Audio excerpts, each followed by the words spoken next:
heard that one.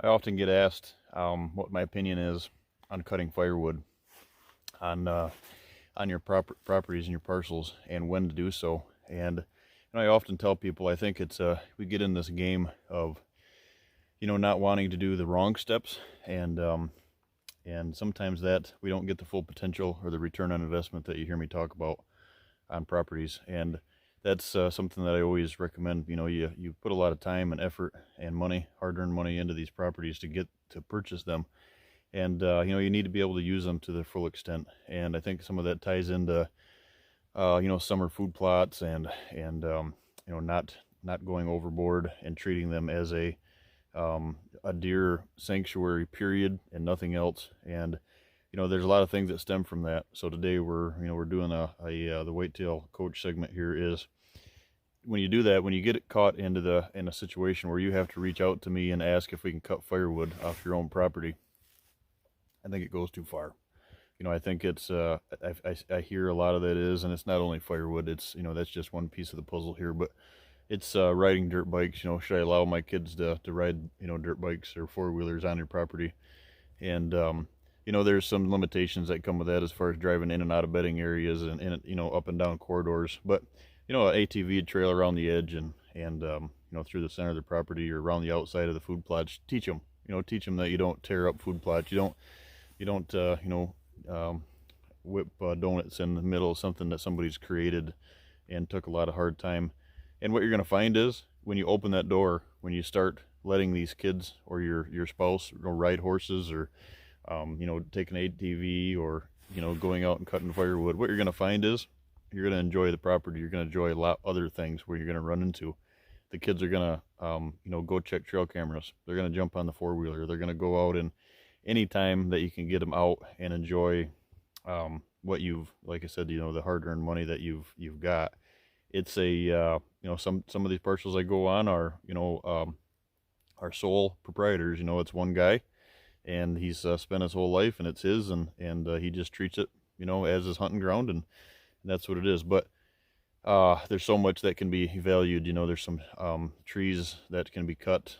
There's always dead trees that can be taken out to help with a fire hazard. There's always shooting lanes.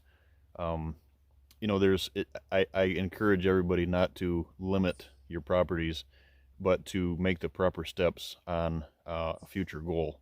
If you limit your kids and you're hounding them all the time about not riding the four-wheeler, not doing this, not doing that, you're telling your wives, they can't ride the horses, they can't come out and take walks, they can't go into this spot, they can't go into that spot. What you're going to find is, truth is, guys, you're doing way more harm on your property than you are good.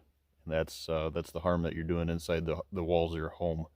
And I think that that's something that needs to be touched on. I feel pretty strongly about. And just out walking today, and came across this. This is actually on my parcel, and it's just one of those topics. I don't burn wood, but this is a friend of mine that burns it. It helps him out, and we all have a goal in mind. So take that to heart, kind of let that sink in, as far as the whole point of the whitetail coach videos here are to make you think. Not just to make you think what you do in the stand and how to create your property, but what you're doing outside of the deer season, and what that means, and what other people take from it.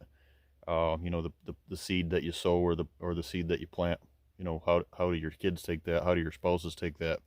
And I think what you're going to find, like I said, is you're doing yourself a huge injustice if you don't believe that you're doing damage. If you're one of those that it's absolutely nobody touches it, it's mine, it's the property for deer hunting, and that's a bad road to go down. And it's meant here, whether it's 5 acres or whether it's 500. There's all kinds of different things that you can do. Limitations, of course, are something that we all have to respect. But by doing that, like I said, you teach these kids why they can't tear up food plots. So when they take their bikes or their four-wheelers down the road, you don't have to worry about them tearing up the neighbor's food plots, or ag fields for that matter. And I think that all ties into it. So Hope everybody is looking forward to the warm weather we got coming here, and hopefully everybody's staying safe during the COVID-19. And if everybody's got any other questions, or on what parameters to set and how to go about that, and with the main goal of keeping everybody happy, reach out. Thanks, guys.